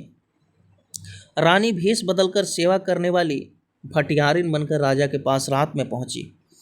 रात भर उनके साथ रही और सुबह राजा के जगने से पहले सराय छोड़ महल में लौट आई। तो क्या है कि भटियारिन बन करके राजा के पास ये रहती है और रात भर उनके साथ ही रहती है। सुबह राजा के जगने से पहले वो चली आती है। राजा सुबह उठकर दूसरे देश की ओर चले गए। 2 ही दिनों में राजा के निकल जाने की खबर राजभर में फैल गई। राजा निकल गए, चारों तरफ यही खबर थी। चारों तरफ क्या खबर थी कि राजा निकल गए। और उसी दिन टोले मोहल्ले के हर आंगन में बरसात के मेह की तरह यह खबर बरसकर फैल गई कि चंदा के बाल बच्चा होने वाला है। नुक्कड़ पर जुमना सुनार के कोठरी में फीकती सुराही रुक गई। मुंशी जी ने अपना मिजान लगाना छोड़ विस्फारित नेत्रों से ताक कर खबर सुनी। बंसी किराने वाले ने कुएं में से आधी गई रस्सी खींच डोल मन पर पटक कर सुना। सारे लोग सुन रहे हैं। क्या क्या सुन रहे हैं कि चंदा को पुत्र होने वाला है। जमुना सुनार हो, मुंशी जी हो, बंसी किराने वाला हो या फिर सुदर्शन दर्जी हो, ये नाम आप नोट करके रखिएगा। बंसी किराने वाला है, सुदर्शन दर्जी है, मुंशी जी खैर मुंशी है और जमुना जो है सुनार है। हंसराज पंजाबी है। हंसराज पंजाबी ने अपने नील लगी मलगूजी कमीज की आस्तीनें चढ़ाते हुए सुना, और जगपति की बेवा चाची ने औरतों के जमघट में बड़े विश्वास पर भेद भरे स्वर में सुनाया, 6 साल हो गए शादी को, ना बाल ना बच्चा, ना जाने किसका पाप है उसके पेट में। क्या दर्जा मिल गया उसको? पाप को, पाप का दर्जा मिल रहा है। और किसका होगा सिवाय उस मुस्टंडे कंपोटर के? ना जाने कहाँ से कुलनचनी इस मोहल्ले में आ गई। इस गली की तो पुश्तों से ऐसी मर्जाद रही है कि गैर मर्द औरत की परछाई तब नहीं देख पाए। यहाँ के मर्द तो बस अपने घर की औरतों को जानते हैं, उन्हें तो पड़ोसी के घर की जनानियों की गिनती तक नहीं मालूम। यह कहते कहते उनका चेहरा तमतमा आया और सब औरतें देवलोक की देवियों की तरह गंभीर बनी, अपनी पवित्रता की महानता के बोझ से दबी धीरे धीरे खिसक गई। सुबह यह खबर फैलने से पहले जगपति टाल पर चला गया था, पर सुना उसने भी आज ही थी। दिन भर वह तख्त पर कोने की ओर मुंह किए पड़ा रहा, ना ठेके की लकड़ियां चिरवाई, ना बिक्री की ओर ध्यान दिया, ना दोपहर का खाना खाने ही घर गया। जब रात अच्छी तरह फैल गई, वह हिंसक पशु की भांति उठा। उसने अपना उंगलियां चटकाई, मुट्ठी बांधकर बाह का जोर देखा तो नसें तनी और बाह में कठोर कंपन सा हुआ। उसने 3-4 पूरी सांस खींची और मजबूत कदमों से घर की ओर चल पड़ा। खत्म हुआ कंकड़ की सड़क आई, सड़क खत्म हुई गली आई, पर गली के अंधेरे में घुसते हुए सहम गया, जैसे किसी ने अदृश्य हाथों से उसे पकड़कर सारा रक्त निचोड़ लिया हो। उसकी फटी हुई शक्ति की नस पर हिम शीतल होठ रखकर सारा रस चूस लिया, और गली के अंधेरे की हिकारत भरी कालिख और भी भारी हो गई हो, जिसमें घुसने से उसकी सांस रुक जाएगी, घुट जाएगी। वह पीछे मुड़ा पर रुक गया। फिर कुछ संयत होकर वह चोरों की तरह निशब्द कदमों से किसी तरह घर की भीतरी देहरी तक पहुंच गया। दाईं ओर की रसोई वाली दहलीज में कुप्पी टिमटिमा रही थी और चंदा अस्त व्यस्त दीवार से सिर टेके शायद आसमान निहारते निहारते सो गई थी। कुप्पी का प्रकाश उसके आधे चेहरे को उजागर किया था और आधा चेहरा गहन कालिमा में डूबा अदृश्य था। वह खामोशी से खड़ा ताकता रहा। चंदा के चेहरे पर नारित्व की प्रौढ़ता आज उसे दिखाई दी। चेहरे की सारी कामनीयता ना जाने कहाँ खो गई थी। उसका अछूतापन ना जाने कहाँ लुप्त हो गया था। फूला फूला मुख जैसे टहनी से तोड़े फूल के पानी में डालकर ताज़ा किया गया हो, जिसके पंखुड़ियों में टूटन की सुरमई रेखाएं पड़ गई हों, पर भीगने से भारीपन आ गया। उसके खुले पैर पर उसकी निगाह पड़ी तो सूजा सा लगा, एड़िया भरी सूजी सी और नाखूनों के पास अजब सा सूखापन। जगपति का दिल एक बार मासूम उठा। उसने चाहा कि बढ़कर उसे उठा ले, अपने हाथों से उसका पूरा शरीर छू छू कर सारा कलुष पोंछ दे, उसे अपनी सांसों की अग्नि में तपा कर एक बार फिर पवित्र कर ले और उसकी आंखों की गहराई में झांक कर कहे, देवलोक से किस सांप बस निर्वासित हो तुम इधर आ गई चंदा? यह सांप तो अमिट था। तभी चंदा ने हड़बड़ा कर आंखें खोली। जगपति को सामने देख उसे लगा कि वह एकदम नंगी हो गई हो। अतिशय लज्जित हो उसने अपने पैर समेट लिए, घुटनों से धोती नीचे आई और बहुत संयत से उठकर रसोई के अंधेरे में खो गई। जगपति एकदम हताश हो वहीं कमरे की देहरी पर चौखट से सिर टिका बैठ गया। नजर कमरे में गई तो लगा कि पराये स्वर यहाँ गूंज रहे हैं। उनमें चंदा का भी एक है। एक तरफ घर के हर कोने से अंधेरा सैलाब की तरह बढ़ता जा रहा था। एक अजीब निस्तब्धता, असमंजस गति पर पथभ्रष्ट शक्लें पर आकारहीन खाना खा लेते चंदा का स्वर कानों में पड़ा। खाना खाने को अब इसको कह रही है। वह अनजाने ऐसे उठ बैठा जैसे तैयार बैठा। उसकी बात की आज तक उसने अवज्ञा ना की थी। खाने तो बैठ गया पर कौर नीचे नहीं सरक रहा था। तभी चंदा ने बड़े सधे शब्दों में कहा, कल मैं गांव जाना चाहती हूँ। जैसे वह इस सूचना से परिचित था। बोला, अच्छा। चंदा फिर बोली, मैंने बहुत पहले घर चिट्ठी डाल दी थी, भैया कल लेने को आ रहे हैं। तो ठीक है, जगपति वैसे ही डूबा डूबा बोला। चंदा का बांध टूट गया और वह वहीं घुटनों में मुंह दबाकर कतार से फपक कर रो पड़ी। ना उठ सकी, ना हिल सकी। जगपति क्षण भर को विचलित हुआ, पर जैसे जम जाने के लिए उसके होठ फड़के और क्रोध के ज्वालामुखी को जबरन दबाते हुए भी वह फूट पड़ा। यह सब मुझे क्या दिखा रही है बेशर्म बेगैरत?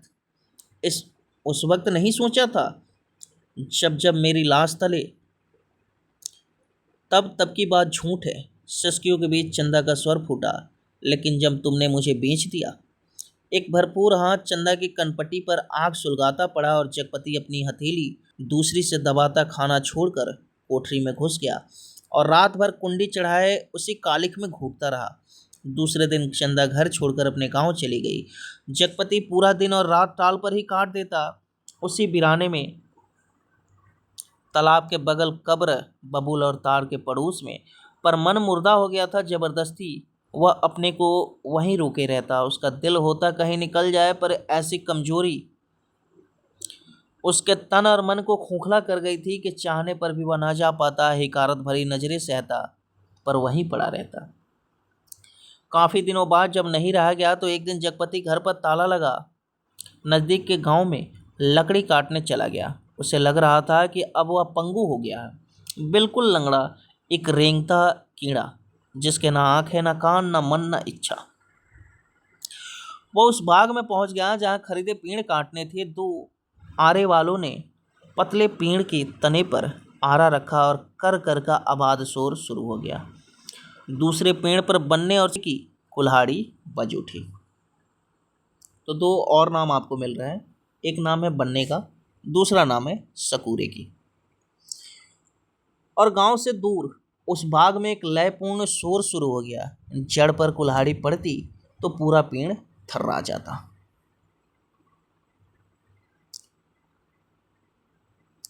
करीब के खेत की मेड़ पर बैठे जगपति का शरीर भी जैसे कांप कांप उठता। चंदा ने कहा था, लेकिन जब तुमने मुझे बेच दिया, क्या वह ठीक कहती थी? क्या बच्चन सिंह ने टाल के लिए जो रुपये दिए थे उसका ब्याज इधर चुकता हुआ? क्या सिर्फ वही रुपये आग बन गए जिसकी आंच में उसकी सहनशीलता, विश्वास और आदर्श मोम से पिघल गए? सकूरे बाग से लगे दड़े पर से किसी ने आवाज लगाई। सकूरे ने कुल्हाड़ी रोक कर वहीं से हाँक लगाई। कोने के खेत से लीक बनी है, जरा मेड़ मार कर नंगा ला गाड़ी। जरा मेड़ मार कर नंगा ला गाड़ी, यानी कि गाड़ी को लेकर के आ। जगपति का ध्यान भंग हुआ। उसने मुड़कर दड्डे पर आंख गड़ाई। दो भैंसा गाड़ियां लकड़ी भरने के लिए आ पहुंची थी। सकूरे ने जगपति के पास आकर कहा, एक गाड़ी का भूर्ता तो हो गया। एक गाड़ी का भूर्त तो हो गया, मतलब माल हो गया है, बल्कि 1.5 का। अब इस पतरिया पेड़ को ना छांट दें। जगपति ने उस पेड़ की ओर देखा जिसे काटने के लिए सकूरे ने इशारा किया था। पेड़ की शाख हरी पत्तियों से भरी थी। वह बोला, अरे यह तो हरा है, अभी से छोड़ दो। सकूरे जवाब देता है कि हरा होने से क्या हुआ? हरा है तो क्या हुआ, बताओ। हरा होने से क्या उखड़ तो गया है? न फूल का न फल का। अब कौन इसमें फल फूल आएंगे? 4 दिन में पत्ती झुरा जाएगी। सकूरे ने पेड़ की ओर देखते हुए उस्तादी अंदाज से कहा। और जगपति इसको लागू करेगा कहाँ? अपने जीवन पर। जगपति का जीवन भी तो उस पेड़ की तरह था जिसमें ना फूल था न फल था। जैसा ठीक समझो तुम, जगपति ने कहा और उठकर मेड़ मेड़ पक्के कुएं पर पानी पीने चला गया। खेत की जो मेड़ होती है उससे कहाँ चला जाता है? पक्के कुएं पर पानी पीने।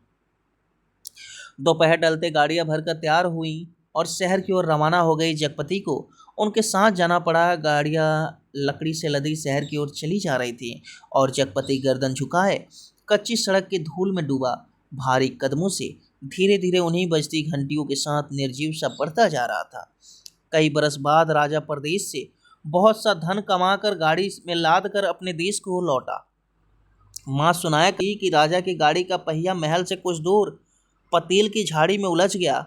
हर तरह कोशिश की पर पहिया ना निकला। तब एक पंडित ने बताया कि संकट के दिन का जन्मा बालक अगर अपने घर की सुपारी लाकर उसमें छू दे तो पहिया निकल जाएगा। वहीं 2 बालक खेल रहे थे।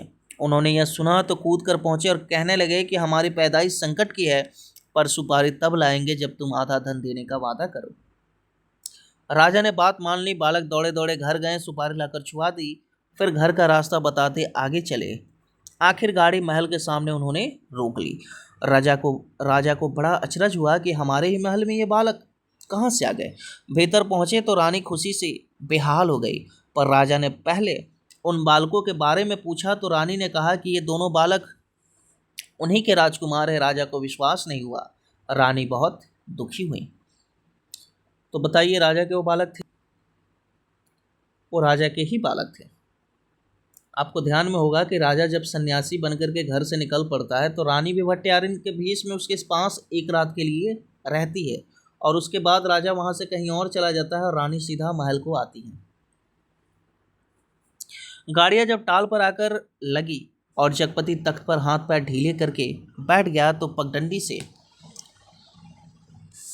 से गुजरते मुंशी जी ने उसके पास आकर बताया, अभी उस दिन वसूली में तुम्हारे ससुराल के नज़दीक एक गांव जाना हुआ तो पता लगा कि 15-20 दिन हुए चंदा के लड़का हुआ है। और फिर जैसे मोहल्ले में सुनी सुनाई बातों पर पर्दा डालते हुए बोले, भगवान के राज में देर है अंधेर नहीं जगपति भैया।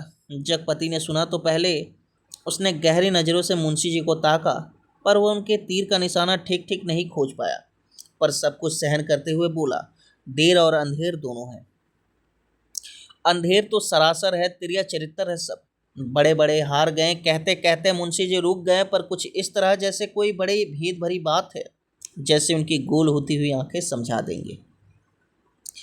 जगपति मुंशी जी की तरफ ताकता रह गया। मिनट भर मनहूस सा मौन छाया रहा। उसे तोड़ते हुए मुंशी जी बड़ी दर्द भरी आवाज में बोले, सुन तो लिया होगा तुमने।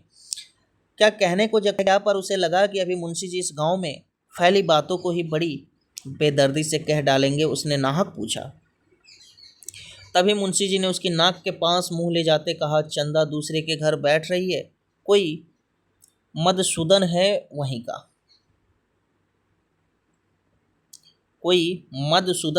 का, पर बच्चा दीवार बन गया है। चाहते तो वे यही हैं कि मर जाए तो रास्ता खुले, पर राम जी की मर्जी। सुना है बच्चा रहते भी वह चंदा को बैठाने को तैयार है, मतलब चंदा को कोई और रखने को राजी हो गया है। जगपति की सांस गले में अटक कर रह गई। बस आंखें मुंशी जी के चेहरे पर पथराई से जड़ी थी। मुंशी जी बोले, अदालत से बच्चा तुम्हें मिल सकता है, अब काहे का शर्म लिहाज। अपना कहकर कुछ किस मुंह से मांगू बाबा। हर तरफ तो कर्ज से दबा हूँ, तन से, मन से, पैसे से, इज्जत से, किसके बल पर दुनिया सजोने की कोशिश करूं। कहते कहते वह अपने में खो गया। मुंशी जी वहीं बैठ गए। जब रात झुक आई तो जगपति के साथ ही मुंशी जी भी उसके कंधे पर हाथ रखे हुए गली तक लाए। अपनी कोठरी आने पर पेट सहलाकर उन्होंने उसे छोड़ दिया। वह गर्दन झुकाए गली के अंधेरे में इन्हीं ख्यालों में डूबा ऐसा चलता चला आया जैसे कुछ हुआ भी ना हो। पर कुछ ऐसा बोझ था जो ना सोचने देता था और समझने। जब चाची की बैठक के पास से गुजरने लगा तो सहसा उसके कानों में भनक पड़ी, आ गए सत्यानाशी कुलबोरन। उसने जरा नज़र उठाकर देखा तो गली की चाची भौजाइयाँ बैठक में जम थी और चंदा की चर्चा छिड़ी थी, पर वह चुपचाप निकल गया। इतने दिनों बाद ताला खोला और परोठे के अंधेरे में कुछ सूझ ना पड़ा तो एकाएक वह रात उसकी आंखों के सामने घूम आई जब वह अस्पताल से चंदा के साथ लौटा था। बेवा चाची का वह जहर बुझा तीर राजा निर्बंसी अस्पताल से लौट आए और आज सत्यानाशी कुलबूरन, और स्वयं उसका वह वाक्य जो चंदा को छेद गया था, तुम्हारा कभी कुछ ना होगा। और उसी रात को सीसू चंदा का लड़का हुआ। वह कुछ और जानती, आदमी का बच्चा ना जानती। जगपति कह रहा है कि वह कुछ और जनती, पर आदमी का बच्चा ना जनती। वह और कुछ भी जनती, कंकड़ पत्थर, वह नारी ना बनती, बच्ची ही बनी रहती। उस रात की सीसू चंदा। पर चंदा यह सब क्या करने जा रही है? उसके जीते जी वह दूसरे के घर बैठने जा रही है। कितने बड़े पाप में धकेल दिया चंदा को, पर उसे भी तो कुछ सोचना चाहिए। आखिर क्या? पर मेरे जीते जी तो यह सब अच्छा नहीं। वह इतनी घृणा बर्दाश्त करके भी जीने को तैयार है, या मुझे जलाने को? वह मुझे नीच समझती है, कायर नहीं। तो एक बार खबर तो लेती, बच्चा हुआ तो पता लगता, पर नहीं। वह उसका कौन? कोई भी नहीं। औलाद ही तो वह स्नेह की धुरी है जो आदमी औरत के पहियों को साध कर तन के दलदल से पार ले जाती है। तो जगपति देखिए क्या कह रहा है। जगपति एक तरफ जो इतना घुट रहा है अपनी बेइज्जतियों को लेकर के, अपनी बदनामियों को लेकर के, वहीं चंदा इन सब को झेलते हुए किसी और के पास, किसी और के घर अब रहने जाना चाहती है। जिसे लेकर के जगपति सोच रहा है कि उसके जीते जी वह दूसरे के पास जा रही है, वो उसे इतने बड़े पाप में धकेल रही है। इतने बड़े पाप में धकेलना यानी कि इसने तो उसे घर से बाहर किया था, थप्पड़ मारता है तभी तो वो कहती है कि मुझे कल चले जाना है। वह मुझे नीच समझती है, कायर। कायर नहीं तो एक बार खबर लेती, मुझे बताती बच्चे का। और फिर कहता है कि औलाद ही वह स्नेह की धुरी है जो आदमी औरत को ये पहियों को साध कर तन के दलदल से पार ले जाती है। नहीं तो हर औरत वैश्या है और हर आदमी जो है वासना का कीड़ा है। कहने का अर्थ ये है कि अगर संतान ना हो तो सब कुछ वासना से घिरा हुआ है और हर औरत वैश्या है, हर आदमी वासना का कीड़ा है। लेकिन स्नेह ही है जो स्त्री पुरुष को बांध करके रखता है और इस संसार के पार लेकर के जाता है।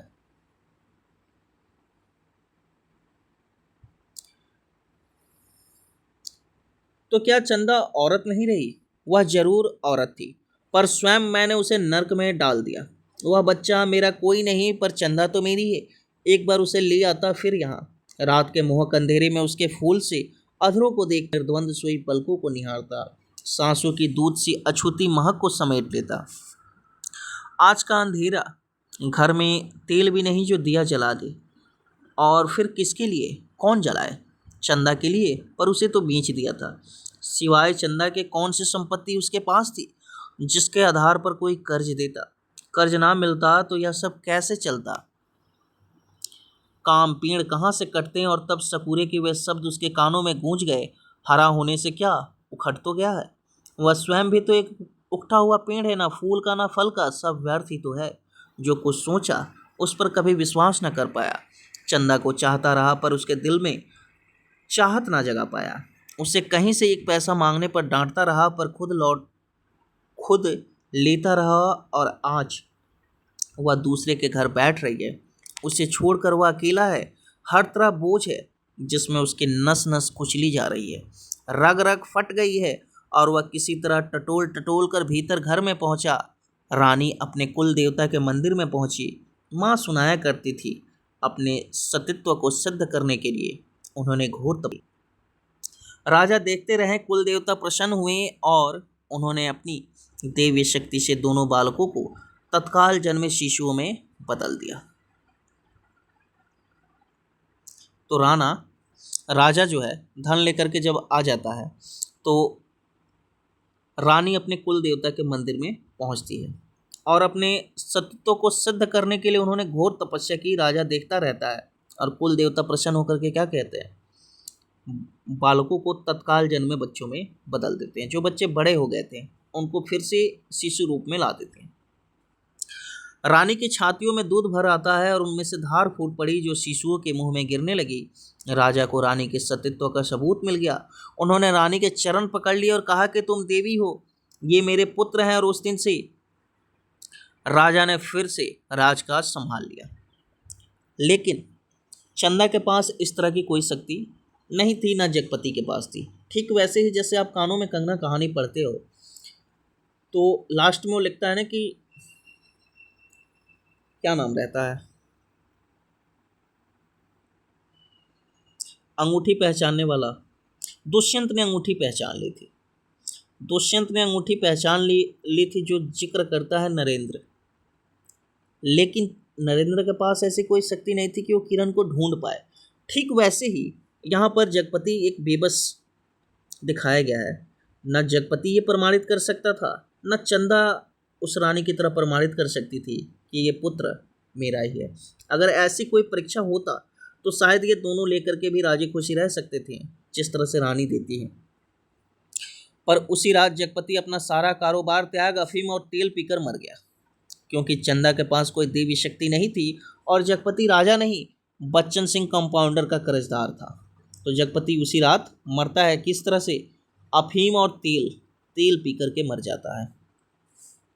राजा ने दो बातें की, माँ सुनाती थी। एक तो रानी के नाम से उन्होंने बहुत बड़ा मंदिर बनवा दिया और दूसरा राज्य के नए सिक्कों पर बड़े राजकुमार का नाम खुदवाकर चालू किया, जिससे राज भर में अपने उत्तराधिकारी की खबर हो जाए। तो राजा जहाँ दो काम करता है। क्या करता है? रानी के नाम पर मंदिर बनवाता है और बड़े राजकुमार के नाम पर सिक्कों पर उनका नाम गुदवा करके राज्य में चलाता है।